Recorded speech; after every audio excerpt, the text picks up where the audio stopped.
Hello guys, welcome back to my channel Earth Mom Dehradun. मैं हूं ज्योति और वेलकम है आप सभी का मेरे चैनल में। अगर इस वीडियो के माध्यम से आप चैनल में नए जुड़े हैं तो प्लीज चैनल को सब्सक्राइब जरूर कीजिएगा। साथ में नीचे एक बेल नोटिफिकेशन है, इसको भी हिट कर दीजिए ताकि मेरे आने वाली हर वीडियो का नोटिफिकेशन आप सभी को सबसे पहले मिल जाए। तो चलिए इसी के साथ हम लोग आज का रिएक्शन वीडियो शुरू करते हैं। तो जैसा कि आप सब जानते ही हैं कि आंटी जी की छोटी बेटी की वेडिंग एनिवर्सरी बहुत ज़्यादा नज़दीक है। इससे रिलेटेड उन्होंने एक व्लॉग ऑलरेडी शूट कर लिया है जहाँ पे उन्होंने आप सभी लोगों को अपनी गेस्ट लिस्ट इंट्रोड्यूस करी। उनकी गेस्ट लिस्ट में बहुत सारी कमी थी, लेकिन फिर भी हम उनकी दूसरी गेस्ट लिस्ट वाली वीडियो का वेट कर रहे हैं। वेट करते करते आज मुझे एक दिन हो गया और मैं सोच रही थी कि उनका आज तो शायद वीडियो आ ही जाएगा, क्योंकि उन्होंने बोला था कि एक और गेस्ट लिस्ट आने वाली है जहाँ पे आपको मेरी फैमिली मेंबर्स भी दिखेंगे कि मैंने अपनी फैमिली में किस किस को इन्वाइट किया है। वैसे मैंने इस बात पे गौर नहीं किया था, लेकिन थैंक यू सो मच, मेरी एक प्यारी सी सब्सक्राइबर हैं जिन्होंने मुझे कमेंट करके ये बताया कि दीदी अपने मम्मी पापा, मतलब जो आंटी अंकल हैं, अपने मम्मी पापा का फोटो तो छोड़ो, इन्होंने अपनी ननद और उनके हस्बैंड का फोटो भी नहीं लगाया है। वो भी तो फैमिली मेंबर है और वो भी तो व्लॉगर है। पर हमेशा ऐसा क्यों होता है कि जब क्रिएटर्स की बारी आती है तो फैमिली वाले भीड़ में बिल्कुल नीचे हो जाते हैं, जबकि फैमिली वालों को तो भीड़ में सबसे ऊपर होना चाहिए। तो हाँ, आपने यहाँ पे बिल्कुल सही बोला। ना तो इन्होंने अपने मम्मी पापा का फोटो लगाया और ना ही इन्होंने अपनी ननद और अपनी ननद के हस्बैंड का फोटो लगाया, लेकिन पहले ही व्लॉग में इन्होंने सारे क्रिएटर्स का स्पेशल व्लॉग बनाया। अब ये कह रही हैं कि फैमिली के लोगों के लिए मैं अलग व्लॉग बनाऊंगी। जी नहीं, ये फैमिली वाले भी क्रिएटर हैं और इन सारी क्रिएटर लिस्ट में सबसे ऊपर वाले क्रिएटर है, क्योंकि ये आपकी फैमिली भी है और ये आपके क्रिएटर्स भी हैं। लेकिन फिर भी सेकंड व्लॉग अभी तक नहीं आया है। अब आई डोंट नो उस व्लॉग में कौन से भूल चूक वाले जो लोग रह गए हैं वो लोग कवर होने वाले हैं। बट इसी बीच में एक और चीज़ मुझे पता चली, तो सोचा चलिए फटाफट से आप लोगों के साथ शेयर कर देती हूँ। वैसे मुझे लगता है कि आप में से बहुत सारे लोगों को वो ऑलरेडी पता होगा, बट जिनका ध्यान उस तरफ नहीं गया, मैं थोड़ा सा उनका ध्यान इस तरफ फोकस कर लेती हूँ, क्योंकि इस समय पे सोशल मीडिया पे इतनी सारी कंट्रोवर्सी चल रही है, मैं समझ सकती हूँ कि आप लोग कहाँ कहाँ और क्या क्या देखेंगे। इसीलिए बहुत शॉर्टकट में ही 10-15 मिनट में मैं आप लोगों को पूरी अपडेट दे देती हूँ कि कहाँ पे क्या चीज़ें चल रही हैं। मज़ा आता है या नहीं आता? मज़ा आता है तो अभी के अभी पहले लाइक करो। कर दिया सबने लाइक? चलो अब वीडियो में बढ़ते हैं आगे। तो यहाँ पे जो हमारी आंटी जी की छोटी बेटी है ना, उन्होंने अपने फंक्शन में कहीं ना कहीं अपनी बड़ी बहन को ही इनवाइट नहीं किया। कहीं ना कहीं नहीं, इनफैक्ट अपनी बड़ी बहन को इनवाइट ही नहीं किया। लगा ना शौक? मुझे भी लगा, क्योंकि इन्होंने तो हम सबको ये बोला कि आप जिनको चाहते हो मैंने उन सबको बुला लिया है, आप जिनको चाहते हो मैंने उन सबको इनवाइट कर लिया है। और ये कोई छोटा मोटा हैप्पी बर्थडे नहीं है, ये वेडिंग एनिवर्सरी है, फर्स्ट वेडिंग एनिवर्सरी, जिसके लिए सिवान का बेस्ट होटल बुक किया है, जहाँ पे गेस्ट की तादाद में चारों तरफ सितारे ही सितारे देखने को मिलने वाले हैं। और ये एनिवर्सरी जो ननद अभी पास हुई हैं, मतलब जो इस दुनिया को छोड़ के गई हैं, उनके जाने के ठीक बाद भी मनाई गई है, क्योंकि एनिवर्सरी स्पेशल होती है गाइज। ये साल में एक बार आती है और इनकी तो फर्स्ट वाली एनिवर्सरी है। जो फंक्शन तो बनता था, तो उस फंक्शन में क्या बड़ी बहन को बुलाना नहीं बनता था? कभी ऐसा भी आपने देखा है कि आपने घर में मम्मी पापा को इनवाइट कर लिया, भाई भाभी को इनवाइट कर लिया, फिर बड़े भाई भाभी को भी इनवाइट कर लिया, लेकिन आप अपनी बहन को इनवाइट ना करो? ऐसा कभी होता है क्या? या फिर ऐसा कोई भी माँ बाप चाहते हैं कि हमारी अगर 2 बेटियां हैं और वह बेटी सारे परिवार को इनवाइट करे और किसी एक को ना करे? लेकिन ऐसा ही हुआ है।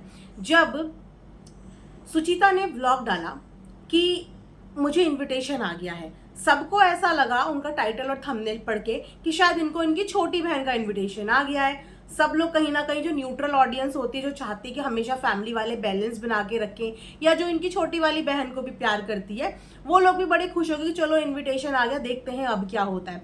बट वो इन्विटेशन उनका नहीं था, छोटी वाली बहन का इन्विटेशन नहीं था। वो इन्विटेशन की बात कर रही थी अपने भाई भाभी के, जो उनकी भाभी का बर्थडे आ रहा है, उसके इनविटेशन की बात। जब कमेंट सेक्शन में किसी ने उनसे एक क्वेश्चन पूछा कि आपको वहां पे जाना चाहिए, आपकी बहन का ऐसे ऐसे फर्स्ट वेडिंग एनिवर्सरी है और आपको इनविटेशन आया है, तो आपको डेफिनेटली वहां पे जाना चाहिए, तो सुचिता ने ये बात कमेंट सेक्शन के नीचे बिल्कुल क्लियर लिखी कि मुझे वहां से कोई इन्विटेशन नहीं आया है, और अगर मुझे ये इनविटेशन आता भी तो मैं उस जगह का हिस्सा नहीं बन सकती जहाँ पे ऐसा ऐसा ऐसा ऐसा हुआ हो। एग्जैक्टली वो कमेंट अभी मेरी आंखों के सामने नहीं है, बट मुझे मिलेगा तो मैं स्क्रीन पर लगा दूंगी।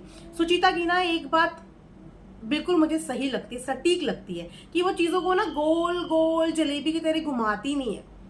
वो इसीलिए चीज़ों को गोल गोल नहीं घुमाती, या इस डर से भी नहीं कि मैं ट्रोल हो जाऊंगी या लोग मुझे नेगेटिव बोलेंगे या मुझे ऐसे। वो बहुत स्ट्रेट फॉरवर्ड है। चाहे अपने भाई भाभी के टाइम की कंट्रोवर्सी के टाइम पे भी वो बिल्कुल स्ट्रेट फॉरवर्ड थी। जब छोटे वाले भाई के साथ झगड़ा था बिल्कुल स्ट्रेट फॉरवर्ड थी। तो वो हमेशा स्ट्रेट फॉरवर्ड होती है, भले ही उसके उस बोलने के चक्कर में उसको 100 लोग नेगेटिव बोलें या क्रिटिसाइज करें, बट वो अपनी बात रख देती है। चीज़ों को मैनिपुलेट और डिप्लोमेट बिहेव वो बिल्कुल भी नहीं करती। जैसे कि कहीं ना कहीं इनकी छोटी बहन ने किया, इनविटेशन बोला हमें कि हमने दे दिया, और वहीं पर आधा अधूरा इनविटेशन दिया गया है। अब मुझे आप ये बताइए कि कहाँ तक आपको ये सही लग रहा है कि परिवार में बाकी लोगों को अगर इनविटेशन चला गया तो बहन को इनविटेशन क्यों नहीं गया? अब अगर वहां पे मम्मी चली जाती हैं, भाई चले जाते हैं, तो क्या यहाँ पे बड़ी वाली बहन को इस बात का बुरा नहीं लगेगा कि मेरी माँ मेरी बेइज्जती के ऊपर कि उसने मुझे नहीं बुलाया और वहां चली गई? और फिर ये लड़ी किसके लिए थी? सुचिता अगर जवाब दी गई थी तो किसके लिए जवाब दिया था? मनीषा के लिए स्टैंड लिया था, अपने मम्मी पापा के लिए स्टैंड लिया था, अपनी फैमिली के लिए ही स्टैंड लिया था। जो बेटी अपने मम्मी पापा के रिस्पेक्ट के लिए ही फाइट करके आज बुरी बन गई, उसी को इनवाइट ना करके घर के बाकी सदस्यों को इनवाइट करने का मतलब है सीधा सीधा घरों में फ्रैक्शंस डेवलप करना। और सुचिता ने एक बात और बताई कि इससे पहले वाला भी जो फंक्शन हुआ था उसका भी इनविटेशन मेरे पास नहीं था। वो चाहती तो उस समय पे भी बवाल कर सकती थी कि मेरे मम्मी पापा को बुला रहे हो और मुझे नहीं बुला रहे हो। जाहिर सी बात है, अगर आपको कोई इनविटेशन आ रहा है, आपके मम्मी पापा को आ रहा है, आपको नहीं आ रहा, वो भी आपके इतने करीबी इंसान का, तो आपको दिल में बुरा लगता है। और आपको बुरा ये भी लगता है कि मेरी मम्मी वहाँ का हिस्सा बन गई, क्या वो मुझे प्यार नहीं करती? मैं उनकी इज्जत मान सम्मान के लिए अगर दुनिया से लड़ सकती हूँ, तो उन्हें इस बात का बुरा नहीं लगा कि मेरी बेटी को नहीं बुलाया और आप वहाँ का हिस्सा बन गई। लेकिन उस समय पे भी सुचिता ने इस बात का बिल्कुल हल्ला नहीं मचाया। मुझे तो अब पता चला कि पहले वाले फंक्शन के टाइम पे भी सुचिता को वहाँ पे इन्विटेशन ही नहीं दिया गया था, और इस वाले फंक्शन का भी सुचिता को इनविटेशन नहीं दिया गया। तो अगर आपको सुचिता उस फंक्शन में का हिस्सा नहीं बनते हुए दिखती है, तो कम से कम आप लोगों को ये पता होना चाहिए कि उसको उनकी छोटी बहन ने इनवाइट नहीं किया है। तो आप बताइए ना, फिर ये किस टाइप का पैचअप दिखाया है इन्होंने? वैसे भी हम लोग तो इतने समय से यही समझ चुके थे ना कि दोनों के रिश्ते खत्म हो चुके हैं। वो अपनी जिंदगी में बिजी हो गए थे, वो अपनी जिंदगी में बिजी हो गए थे। जगत भैया तो कई बार लिख चुके थे कि हम इस नाम के किसी इंसान को नहीं जानते। तो उनकी तरफ से ये क्लियर हो गया था कि जहाँ पे रिश्ते नहीं चल पा रहे हैं वहां पे उन रिश्तों को हम आगे कंटिन्यू नहीं करेंगे। वैसे भी इसको बेटी बनाने का जो डिसीजन था वो आंटी का था, उन्होंने अपनी बेटी बनाया, इसीलिए वो इस जिम्मेदारी को निभा रही थी। लेकिन यहाँ पे इसका मतलब ये थोड़ी होता है कि अपने खुद के पेट से जने हुए बच्चों के साथ अगर इस तरीके का भेदभाव होगा तो माँ को वहाँ पे बुरा नहीं लगेगा। माँ को वहाँ पे बिल्कुल बुरा लगेगा ना, क्योंकि आंटी ने इस बच्चे से रिश्ता जोड़ा था और इस वजह से बाकी लोगों ने भी इसको अपनी बहन बनाया। बहन बनाया तो इसके इमोशंस को समझा तो इसको भी एक पहचान दिला दी, क्योंकि उस समय पे इनके ऊपर बहुत ज़्यादा क्रेडिट था। आपने देखा होगा कि लोन के लिए इसको रोते हुए हमने देखा है कि रोते रोते दिखाती थी कि मेरे ऊपर कितना लोन है। आज ये सेल्फ इंडिपेंडेंट है, सोशल मीडिया का एक चेहरा है, प्रमोशन से अर्निंग हो जाती है, FB इंस्टाग्राम हर चीज़ से अर्निंग हो जाती है। तो सोचिए कि उन्होंने इनको रोजगार दिया है, रोजगार जो इनके लिए बहुत ज़रूरी था। और आज इनकी जो ससुराल में इज्जत है, मान सम्मान है, वो कहीं इसी वजह से है क्योंकि अर्निंग बहू की ससुराल में एक अलग ही रिस्पेक्ट होती है, आप माने या ना माने। इस बात को आप नोटिस करना, जब आप घर में लाखों इनकम देने पड़ते हैं ना, देते हैं लाखों की इनकम में, कंट्रीब्यूट करते हैं, तो आपकी अपने आप रिस्पेक्ट बनने लगती है और उस रिस्पेक्ट का कहीं ना कहीं क्रेडिट जाता है उनको। आंटी ने रिश्ता बनाया था, लेकिन आंटी के बच्चों ने भी वो रिश्ता जोड़ा और इनको ग्रो करवाया, इनको एक पहचान दिलवा दी। बाकी अपनी मेहनत से काम कर रही है, नो डाउट, लेकिन पहचान उन्होंने दिलवा दी। और जब सब कुछ लाइफ में सेट हो गया और जब इनके बीच में सब कुछ टूट ही गया था, तो फिर बुलाने की फॉर्मेलिटी नहीं करनी थी। आप समझ रहे हैं? जब रिश्ता खत्म हो ही चुका था, वो लोग वहां से बोल ही चुके थे कि अब हम इन्हें नहीं जानते। कई बार आपने कमेंट सेक्शन के नीचे रिप्लाई देखा होगा जगत भैया को। तो जब सब कुछ दिख रहा था कि अब सब कुछ खत्म हो ही गया है, तो फिर ये इनविटेशन वाला पूरा स्यापा यहाँ पे क्रिएट क्यों कर दिया? अब देखिए कि यहाँ पे आंटी फंस जाएंगी धर्म संकट में। अगर वो इस इन्विटेशन की बदले वहां पे नहीं जाती हैं, तो भी दुनिया बोलेगी कि हो बस यही होते हैं रिश्ते, यही निभाए जाते हैं रिश्ते, ये अच्छी माँ नहीं है, इन्होंने एक बच्ची को गोद लिया और उसके साथ ऐसा बिहेव कर दिया, उसके साथ वैसा बिहेव कर दिया। पास्ट में उस बच्चे ने अपनी माँ के लिए कितना स्टैंड लिया, शायद ये सब चीज़ें लोग भूल जाते हैं। पास्ट में उस बच्चे ने अपनी माँ को क्या क्या गाली नहीं सुनवा दी, ये शायद चीज़ें लोग भूल जाते हैं, और पास्ट में क्या क्या हुआ ये भूल जाते हैं। लेकिन यहाँ पे अगर आंटी वहाँ का हिस्सा बन जाती है, अगर उस फंक्शन को आंटी अटेंड कर लेती है, वो तब भी ट्रॉल होंगी, क्योंकि तब लोग कहेंगे देखो आगे व्यूज लेने, इन लोगों की कोई सेल्फ रिस्पेक्ट ही नहीं है। वैसे ये लोग दिखाते हैं कि हमें किसी की जरूरत नहीं है, हमें किसी की जरूरत नहीं है, लेकिन देखो आगे ये लोग यहाँ पे व्यूज देने हो गई है इस फंक्शन में शामिल, तो इंसान करे तो करे क्या। तो इस समय पे आंटी भी बहुत बड़े वाले धर्म संकट में होगी, और इस परिवार में किसके ऊपर इनकी वजह से एलिगेशन नहीं लगा, इनके पापा के ऊपर पैसे खाने का एलिगेशन कि पैसे लिए हैं, आंटी के ऊपर तो उसके मिसकैरेज का ही पूरा का पूरा ब्लेम, ठीक है, भाभी के ऊपर भी ब्लेम कि शक करती है, ठीक है, भाभी और भाई के पूरे घर के ऊपर ये ब्लेम कि इनके घर में जाके मेरे साथ इतना बड़ा मिसहैपनिंग हो गया, वहाँ पे बड़ी बहन के ऊपर ब्लेम कि बड़ी बहन ने ऐसे ऐसे बदतमीजी कर दी।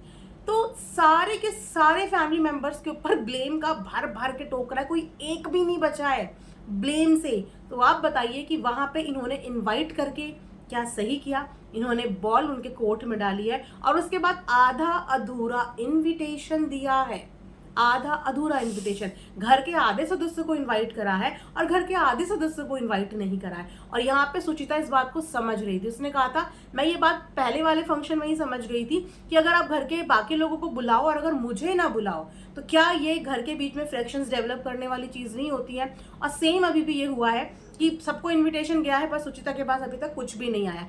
अब हो सकता है कि अगर सोशल मीडिया पे इस बात का मुद्दा बन गया ना, जैसे कि अभी एक व्लॉग पेंडिंग में है तो वो व्लॉग आएगा, लेकिन आएगा कैसे, रिएक्शंस देखने के बाद कि लोगों के रिव्यूज क्या हैं इससे लेके, लोगों के थॉट्स क्या हैं इससे लेके, उसके बाद नेक्स्ट व्लॉग आएगा और फिर उस व्लॉग में वो सारी चीज़ें रेक्टिफाई की जाएंगी जो यहाँ पे गलतियाँ निकाली गई हैं। और हो सकता है कि उस व्लॉग में वो ये भी बोल दे कि मैंने अपनी बड़ी वाली दीदी को बुला दिया, लेकिन ध्यान रखना वो कब बुलाया जाएगा, जब सुचिता ने ये बात क्लियर कर दी है कि उसके पास अभी तक कोई भी इन्विटेशन नहीं आया है। सोचिए कि बाकी के सारे दूर दूर के व्लॉगर्स के पास इन्विटेशन चला गया, जिनसे ना जान ना पहचान उन तक इन्विटेशन चला गया, और घर के लोगों के पास से अभी तक इन्विटेशन नहीं पहुंचा। तो क्या यहाँ पे आप लोगों को लगता है कि छोटी वाली बहन ने ये बात सही करी कि उसने अपनी बड़ी वाली बहन को इनवाइट नहीं किया, जबकि फाइट इन दोनों के बीच की तो थी ही नहीं। बड़ी वाली बहन अपनी माँ के लिए स्टैंड ले रही थी, क्योंकि छोटी वाली जो बेटी है वो अपनी माँ के लिए स्टैंड नहीं ले पा रही थी, क्योंकि उसके ससुराल के ननद नंदोई ने एक बहुत ही ज़्यादा रूड वीडियो बनाई थी, जहाँ पे सरासर अपना राजपूत होने का प्राउड जताया जा रहा था, और भी कुछ बहुत सारी चीज़ें हुई थी जो बहुत इंसल्टिंग होती है एक लड़की के लिए। और एक लड़की ना अपने मायके को लेके बहुत सेंसिटिव भी होती है, आप नोटिस करना, भले ही हम अपने मायके वालों से कितने भी नाराज हों, लेकिन अगर ससुराल का कोई भी इंसान हमारे मायके वालों को थोड़ा भी नेगेटिव बोल देता है ना, तो हम एकदम से अपने मायके वालों के लिए स्टैंड ले लेते कि आपने ऐसा कैसे बोल दिया, चाहे हम उनसे कितने भी नाराज हों, लेकिन हम नहीं सुन पाते। ये हर लड़की की कमजोरी होती है। लेकिन वहाँ पे इन्होंने ये एहसास नहीं किया कि मेरी ननद और ननद के हस्बैंड ने कितना गंदा मेरी मायके की फैमिली के लिए बोल दिया। वो फैमिली दुनिया में सबसे बुरी हो, कितनी भी बुरी हो, लेकिन एक बेटी के लिए उसका मायका बुरा नहीं होता है ना, वो भी उस लड़की के लिए जिसके पास जब सहारा कोई नहीं था उस समय पे उन्होंने भले ही कन्यादान किया हो, शायद जिसकी कीमत भी वो नहीं मान रही होगी कि चलो कोई भी कर लेता, ये नहीं तो कोई और कर लेता, लेकिन कन्यादान के अलावा अगर आप डीपली सोचो तो उसकी ज़िंदगी की बहुत बड़ी मदद इनके माध्यम से हुई है। अगर वो बिना किसी फेस वैल्यू के सोशल मीडिया पे काम करना शुरू करती ना, तो आज तक ठोकर खा रही होती। रोज रोज हजारों करोड़ों की तादाद में यहाँ पे लोग अपना चैनल खोलते हैं, व्लॉगिंग चैनल। अब बताइए कि कितनों के चैनल चलते हैं, साल साल भर हो जाता है लोगों को काम करते हुए सोशल मीडिया पे, लेकिन उनके चैनल ही मोनेटाइज नहीं हो पाते। लेकिन जहाँ पे अगर किसी के पास किसी की फेस वैल्यू है, किसी के साथ किसी व्लॉगर की फेस वैल्यू है, तो उनके चैनल रातों रात मोनेटाइज हो जाते हैं। सारे क्राइटेरिया 2-3 दिन के अंदर फुलफिल हो जाते हैं। आप इस स्ट्रगल को समझते हो? इस स्ट्रगल को हर वो बंदा समझ सकता होगा जिसने सोशल मीडिया पे बिना फेस वैल्यू के सालों साल स्ट्रगल किया होगा, और जो लोग अभी भी कर रहे होंगे। इनको रातों रात फेम मिल गया था शादी के बाद, फिर उसके शादी के बाद की जर्नी के बाद इतना उन्होंने इसको अपने व्लॉग में दिखाया है, इतना लिया है और इतना प्यारे तरीके से दिखाया है। कहते ना, जब ये इंट्रोड्यूस हुई थी तो बहुत इमोशनल अटैचमेंट था इसके साथ ऑडियंस का, बहुत ज़्यादा, क्योंकि इनकी लाइफ ट्रेजिक लाइफ, मम्मी नहीं लाइफ में, पापा नहीं, भाई नहीं, इतना इमोशनली कनेक्टेड ऑडियंस इनसे हो गई, इतनी कनेक्टेड हो गई कि इनको भरपूर प्यार करने लगी। फिर इनकी शादी हुई तो इनकी शादीशुदा जर्नी को देखने के लिए ऑडियंस बेताब हो गई। उसके बाद इनके कुछ इश्यूज हुए ससुराल में, उसके बाद ये वापस यहाँ पे आई। और आपको याद होगा कि उस वक्त पे भी जो आंटी हैं उन्होंने इनके ससुराल फ़ोन किया था और बहुत प्यार से बोला था कि इनकी सास बहुत समझदार है, सास बहुत अच्छी है, इनके पति बहुत अच्छे हैं। उस समय पे भी इनकी घर गृहस्थी को बचाने के लिए आंटी ने कॉल किया था और वहाँ पे चीज़ें सॉर्ट करी थी और फिर वापस से ये अपने ससुराल वापस गई थी। आपने देखा होगा ना वो व्लॉग, रो रही थी ये आई हुई। तो उन्होंने एक माँ का फर्ज निभाया है। जब एक बेटी ससुराल में एडजस्ट नहीं कर पाई ड्यू टू किसी भी रीज़न की वजह से, तो उन्होंने उस समय पे भी अपनी बेटी का घर बचाया, बेटी को समझा बुझा के प्यार से वहाँ पे भेजा। तो इतना कुछ तो किया है यार। और आज की डेट में किसी के लिए कौन करता क्या है? सगे भाई बहन एक दूसरे के लिए कुछ नहीं करते हैं, सगे दो भाई एक दूसरे के लिए कुछ नहीं करते हैं, अपने खुद के ब्लड रिलेशन में लोग एक दूसरे को इग्नोर कर देते हैं। इतनी सेल्फिश दुनिया है आज की। कोई किसी को रोजगार बॉस कभी भी नहीं देता। लोग सोचते हैं कि मैं लाइफ में सिर्फ तरक्की करूं और मैं ही आगे बढ़ूं, और कभी अपने साथ के किसी को आगे बढ़ाने की कोशिश नहीं करते हैं, कभी अपने लिए कंपटीशन खड़ा नहीं करते हैं। लेकिन यहाँ पे उन्होंने ऐसा नहीं सोचा, उनके माइंड में ऐसा थॉट भी नहीं आया कि अगर ये कल को हमसे आगे निकल गई तो, अगर कल को ये हमसे बड़ी व्लॉगर बन गई तो, ऐसा थॉट भी उनके दिमाग में नहीं आया। आप सोचिए कि अगर उनके अंदर ऐसा थॉट होता। आजकल लोग जलन जलन में ही आधे से ज़्यादा दुश्मन बना के बैठे हैं, सिर्फ जलन जलन में, क्योंकि दूसरे की तरक्की नहीं देख पा रहे हैं, दूसरे की लाइफ में उपलब्धियां नहीं देख पा रहे हैं। और यही रीज़न है आजकल दुश्मनी का, वरना कोई रीज़न नहीं होता किसी के पास। बस एक दूसरे को देख के जलते रहते हैं, जेलस करते रहते हैं, कॉम्प्लेक्स करते रहते हैं, और अंदर ही अंदर नफरत नफरत नफरत, बेफिजूल की नफरत का इतना बड़ा भार अपने सीने में लेके दबा के बैठे होते हैं। तो वहाँ पे ऐसे बहुत कम लोग होते हैं जो बिना किसी स्वार्थ के आपको अपने साथ ग्रो कराने में हेल्प करते हैं। तो उनकी हेल्प उन्होंने करी, आज वो एक मुकाम पे पहुंच गई है, एक कमाऊ बीवी, एक कमाऊ बहू और एक जानी मानी सोशल मीडिया इन्फ्लुएंसर हो गई है। तो वहाँ पे आप बताइए कि क्या उसको ये सारी चीज़ें भूल जानी चाहिए? कभी नहीं भूलनी चाहिए। कुछ चीज़ें ज़िंदगी में हम कभी भूल भी नहीं सकते, और कुछ चीज़ों का कर्ज हम ज़िंदगी में कभी उतार भी नहीं सकते, और ये शायद उन्हीं में से एक है। इसका रिस्पेक्ट रख लेना चाहिए। और अगर परिवार के बाकी लोगों को बुलाया था तो वहाँ पे बहन को भी बुला लेना था, और अगर नहीं बुलाना था तो परिवार से किसी को भी नहीं बुलाना था, तब भी कोई बॉदर नहीं करता, क्योंकि लोग मतलब ऑडियंस अंदर ही अंदर ये सोच चुकी थी कि इनका रिलेशन खत्म हो चुका है, अब एक दूसरे से इनको कोई मतलब नहीं है। तो ऑडियंस को बिल्कुल बॉदर नहीं होता अगर ये उनको इन्वाइट भी नहीं करती।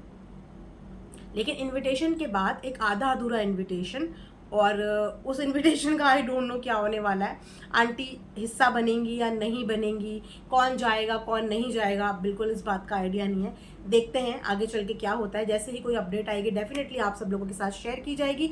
बाकी इनका नेक्स्ट व्लॉग का वेट करते हैं कि अब ये जो बचे खुचे व्लॉगर्स हैं या जो बचे खुचे फैमिली मेम्बर्स हैं उनमें से किस किस को इन्विटेशन का नेक्स्ट व्लॉग आने वाला है। तब तक क्या करिएगा, चैनल को सब्सक्राइब करिएगा। अगर ये सूट पसंद आ रहा है आप लोगों को, बहुत ही सुंदर लेस वर्क के साथ ये पाकिस्तानी लुक में इसका स्लीव्स है, सूट भी बहुत सुंदर है। नीचे इसका पैंट है, पैंट में भी लेस वर्क है और ये लेस वर्क पूरा नीचे तक जा रहा है, तो आप इसको बाय कर सकते हैं। पोस्ट में मैं इसका लिंक शेयर कर दूंगी, जल्दी से जाके बाय कर लीजिए।